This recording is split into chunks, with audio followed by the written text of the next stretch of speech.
Olá, ouvintes do Pode Educar com IA, o podcast que é uma sala de imprensa após as palestras e oficinas realizadas no primeiro seminário de tecnologias aplicadas à educação, evento que ocorre entre os dias 16 e 18 de abril de 2024 no Colégio Militar de Brasília.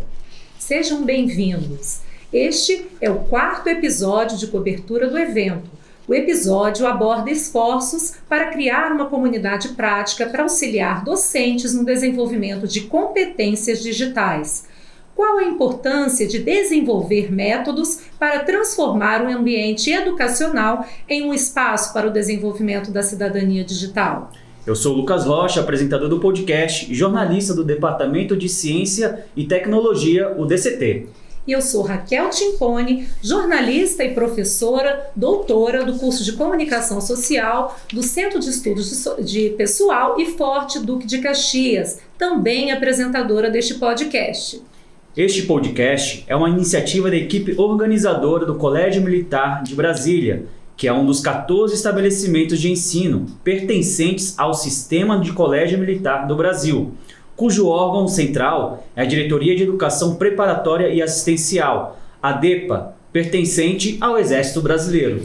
O podcast também é uma parceria com o Centro de Estudos de Pessoal e Forte Duque de Caxias, referência da pós-formação em cursos de especialização do ensino e da comunicação social, que atua na formação de militares para atuação em todo o ecossistema do ensino do Exército.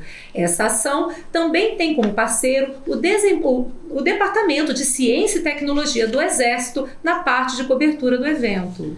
Neste episódio, vamos falar dos atuais desafios impostos pela cultura digital, aos quais os professores do Sistema Militar de Ensino, do ensino público e também do ensino privado precisam encarar,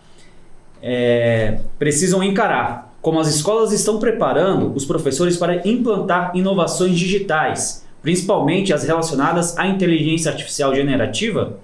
Como desenvolver novas habilidades que usem o potencial de infraestrutura tecnológica já disponível em sala de aula? Como esse desafio pode ser encarado de forma mais leve e proveitosa entre todos os perfis de professores? Quais as principais características de práticas pedagógicas inovadoras? Estamos prontos para aplicá-las em nossas escolas? É o que veremos neste episódio. Fiquem conosco.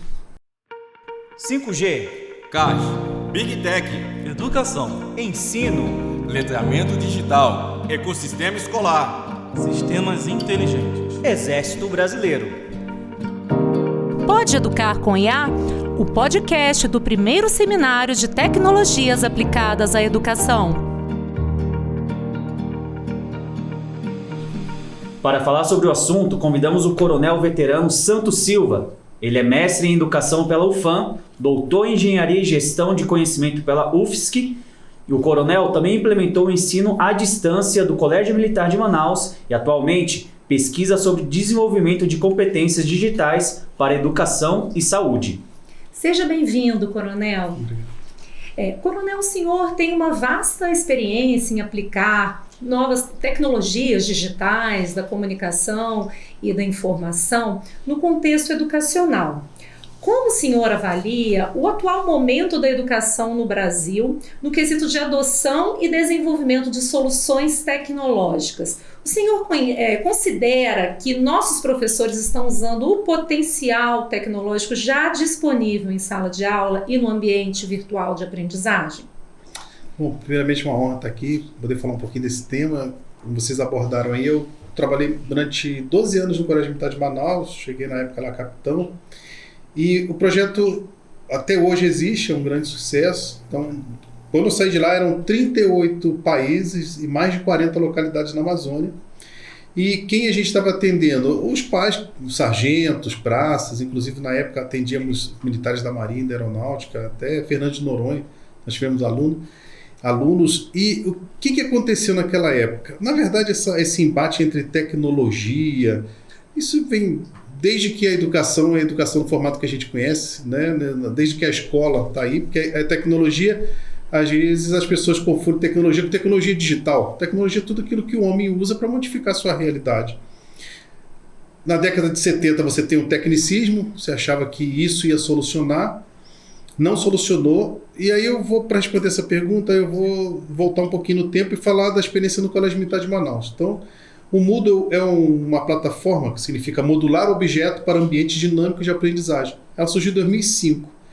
Naquela época a gente começou com material impresso, a gente mandava pelo avião da FAB o material chegava até a fronteira, os alunos estudavam, depois a gente mandava AE, cada mês tinha uma aplicação e a cada bimestre uma prova. Prova realmente era bem tradicional. Depois surge o Moodle, e aí o Moodle a gente praticamente foi uma das primeiras instituições no Brasil a utilizar o ambiente virtual de aprendizagem Moodle. E hoje é praticamente adotado em todas as instituições públicas, a gente usa o Moodle. Dificilmente você acha um outro tipo de plataforma. E aí o que acontece? Houve muita resistência na época, se isso ia dar certo, se não ia dar, e deu certo. Tanto que na época a gente falava assim, será que o aluno que está no EAD vai conseguir entrar no presencial sem problemas? No primeiro momento eu até falei, general, acho que não vai dar certo. Só que a gente foi ver, não, vamos experimentar. Os alunos vieram bem. Por quê? O que mudou? O que aconteceu? Os pais começaram a ter que estudar com os alunos. Estava na fronteira, não tinha escola, então muitos pais se aproximaram dos seus filhos, começaram a estudar, desenvolveu ali. E o interessante, de vez em quando eu encontro alguém, olha, meu filho está formado, pô, é uma alegria muito grande, graças a você. Não, é uma equipe, né? Mas a gente acabou ficando de frente ali. Então, o que eu acho do momento hoje? É o mesmo. A diferença é que muitas atividades que o professor realiza podem ser otimizadas. Então eu vou tratar aqui sobre uma perspectiva otimista. Se a gente puder usar essas tecnologias que estão disponíveis agora a nosso favor, de que forma? Eliminando as coisas rotineiras e nos concentrando realmente na parte criativa e na parte de educação, elas podem ajudar. Agora, tudo isso requer um resgate de valor. Hoje eu vejo muito assim, a gente fala de design, a gente fala de metodologia, mas a gente não fala de didática. Tem que ter um juízo de valor. Nem tudo está certo. Se fácil está certo, se fosse contra mim, estava bom? Não estava, então não é certo, né? Então, hoje a gente está muito nesse consumismo da informação, todo mundo muito rápido. Os alunos hoje, eles vivem uma dopamina por informação. Você vê um vídeo, 20 minutos perdi a atenção, 10 minutos, agora já tem especialista dizendo que 6 minutos você já perdeu a atenção da pessoa e vai para 3, e o que você faz? Você não tem uma visão crítica, você tem um oceano de informação com 2 dedinhos de profundidade, as pessoas não conseguem. E hoje uma pessoa vê alguma coisa e ela critica, ao passo que para criticar você tem que identificar, você tem que saber descrever, você tem que analisar. Então, muito daquela taxonomia, principalmente a taxonomia dos verbos de Bloom, muita gente criticou, mas ela tinha um papel importante. Então, eu acho que a tecnologia, para a gente desenvolver habilidades e competências, ela tem que ter esse resgate de valor, ela tem que ter esse interesse do professor. Não adianta resistir, porque a mudança veio para ficar. Então, não tem como. E o dever do professor é o quê? Guiar os alunos da melhor forma possível. Tanto que o Brasil tem a sua lei de educação digital. Muita dessa lei está vindo do quadro de competências digitais da União Europeia, que veio o Digicomp, depois fizeram o Digicomp Edu. O Digicomp, que foi o que deu origem, acabou de ser modificado novamente. Tanto que hoje, para você conseguir emprego na União Europeia, você faz uma avaliação das suas competências digitais. Então, o que acontece? O professor tem que ter essa preocupação de mudar. E o interessante, essa mudança tem um impacto direto na vida das pessoas. Às vezes a pessoa resiste, quando ela começa a usar, ela vê que ela muda, não só profissionalmente, mas tudo aquilo que ela pode fazer quanto pessoa.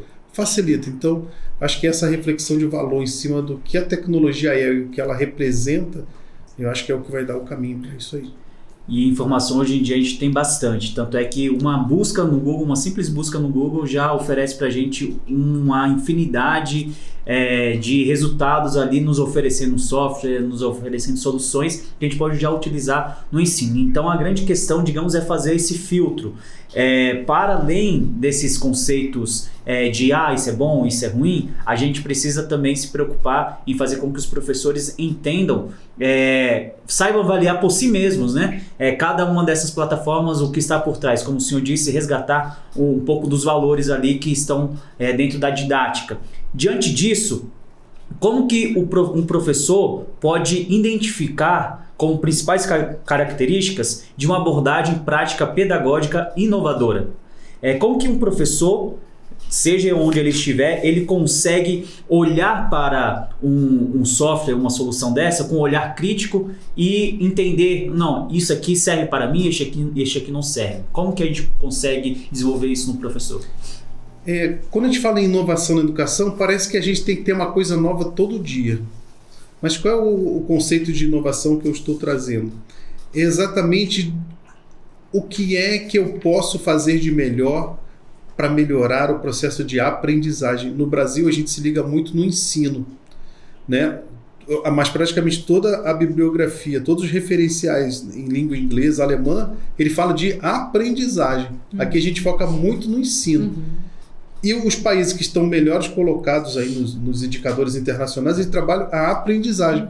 Então, é preciso que o professor saia dessa postura e vá e veja como que o aluno está aprendendo. Eu até fiz uma sugestão hoje. Pessoal, que tal um novo evento onde os alunos falem por uma semana como eles estão aprendendo? Vamos voltar um passo atrás, Coronel.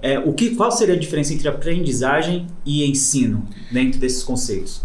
Olha, educação é mudança de comportamento. O ensino é exatamente o ato em que você procura facilitar o acesso a uma informação ou tentar transmitir essa informação. E a aprendizagem é exatamente o processo de interiorização, né? Nonaki Takeuchi aí, internalização, externalização. O grande ponto, na minha opinião, é que as pessoas perderam um pouco do sentido. Por que estudar? Para que estudar? Então, eu ligo a televisão, falei isso na abordagem, você entra na internet, tem um sujeito falando besteira e está milionário. Aí uma pessoa olha aquilo, poxa, eu vou estudar para quê? Você já conversando com uma pessoa, fala, não vou estudar, mas a IA fala tudo para mim. Só que você vai ser manipulado. Por quê? Os algoritmos estão aí para isso. Se nós não tomarmos um pé da situação, nós seremos totalmente manipulados. A gente vai comprar aquilo que os meios de comunicação querem, que aquela empresa quer. Nós não vamos ter um poder de decisão real. E qual deveria ser o nosso norte nesse sentido?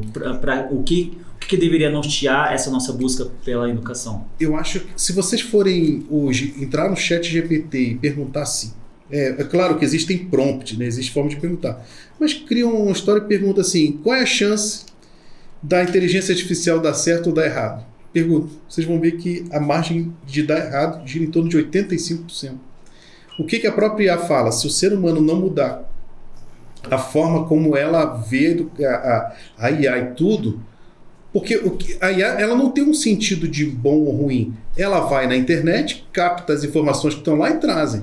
Se você falar que a cor vermelha é a melhor do mundo e a verde é a pior, ele vai acabar vindo com esse viés de que a vermelha é melhor, a verde é pior. Por isso a importância de trazer a contextualização do cenário em que o aluno vive para que o professor possa considerar esses elementos como fundamentais para uma aprendizagem que faça mais sentido. Que essa inovação é isso, o aluno vai dar, qual é a necessidade? Não adianta eu ensinar para mim, eu tenho que ensinar o que o aluno quer, quem ele quer ser, o que ele quer fazer, qual é a perspectiva de vida dele. E trazendo os valores, nem sempre aquilo que a gente quer é o melhor. Depois que você passa a determinada idade, você fala, puxa, como é que eu já gostei de tal coisa e agora não, será que era eu mesmo? Você nem se identifica muitas vezes, né?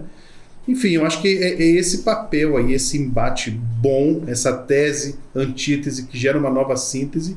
Se a gente for em Piaget, assimilação, acomodação, o professor tem que ser o grande professor dessa aprendizagem. Então, voltando um pouco, Coronel, o senhor trabalha com alguns softwares, como o Moodle, e aí, neste sentido, entre outros aspectos e recursos auxiliares na aprendizagem, como potencializar a atuação dos professores dentro de plataformas que são um pouco distantes ali daquele contato interpessoal para com o aluno? Nós estamos numa construção de conceitos, a gente está conversando um pouquinho antes. Então, por exemplo, na academia, alguns consideram que a interatividade seria homem-máquina e interação pessoa-pessoa. Aí você fala, não, eu não entendo dessa forma. Mas o que é interessante nesse contexto aí? Que você tenha no processo a interatividade e a interação, ou seja, você pode ter o fator tecnológico, você tem que ter o fator humano. Plataformas como o Moodle, como eles são hoje, eu usei uma expressão, já era, está muito ultrapassado. Ah, mas a gente usa. Sim, nós temos que cancelar o Moodle? Não, a gente tem que pegar e usar ele de melhor forma. Fazer novos usos, novos usos, não precisa sair do Moodle. Ah, eu vou contratar uma super plataforma. Não, eu posso agregar novas mídias, novas tecnologias, novas possibilidades. Tem aí o famoso jargão dos jogos, né, de você fazer gamificação, mas é possível. Só que você tem um mundo de coisas e as pessoas não usam. Se você procurar, eu quero editar vídeo, você vai achar 1000 som. Não 1000, então, por exemplo, eu estava conversando aqui, eu uso o Canva, por exemplo. Aí falou, não, eu uso um da Adobe. Aí qual foi a diferença? Eu falei, isso é muito profissional, eu prefiro fazer no nível de usuário. Então, esse letramento, o professor tem que ser capaz de falar, não, eu vou ficar no Canva mesmo, porque esse é muito profissional, vou demorar um tempo, eu só preciso nível usuário. E que o Canva já tem aquele elemento de uma interface gráfica bem instintiva, né? Então, que não é preciso saber questões muito técnicas para editar. Né? Então, o professor tem que chegar no mínimo no nível intermediário para que ele possa entender, senão ele vai ser só um consumidor e ele vai ser levado a reboque aí dessa situação. Coronel, como já dito aqui, o senhor tem uma vasta experiência na gestão de competências, de conhecimento e também de implantação de tecnologia na sala de aula. Como é que podem ser desenvolvidas métodos de desenvolvimento de competência digital para os docentes? Teria alguma iniciativa que o senhor considera um bom exemplo? Bom, aqui para o nosso seminário a gente construiu uma comunidade de prática. Né? Há muitos softwares bons como o Ning e outras tecnologias, mas a gente deixou o próprio Moodle. E por quê? Para que a gente possa modificar o próprio Moodle. Então a gente vai começar a inserir ali em diferentes fóruns e diferentes recursos que a gente está usando, possibilidades para a gente melhorar esse Moodle. Então o que a gente observou? Que a comunidade de prática é um excelente, porque um incentivando o outro, olha, eu estou usando isso e você, como é que faz isso? Isso vai criando a cultura, né? O mindset. A gente tem que mudar a forma de pensar. E outra coisa são 3 sugestões que eu deixo para o sistema. A gente usar a comunidade de prática dentro do colégio, dentro do sistema colégio militar, isso pode ser capitaneado pelo próprio CEP. 2, fazer seminários, levantamentos, workshops, summits, seja lá o que for, para que os alunos falem como nós estamos aprendendo hoje. E o 3º, capacitação. Mas não essa capacitação, é capacitação mesmo, o cara sentar, computador, poucas pessoas na sala, vamos acessar aqui e tal. Tem um site chamado Similar Sites, similarsites.com. Você clica lá e te dá, eu quero um serviço parecido com o Moodle. Aí ele vai e te acha mais 500 iguais. Aí você fala, olha quantas plataformas. Eu quero um similar ao Canva.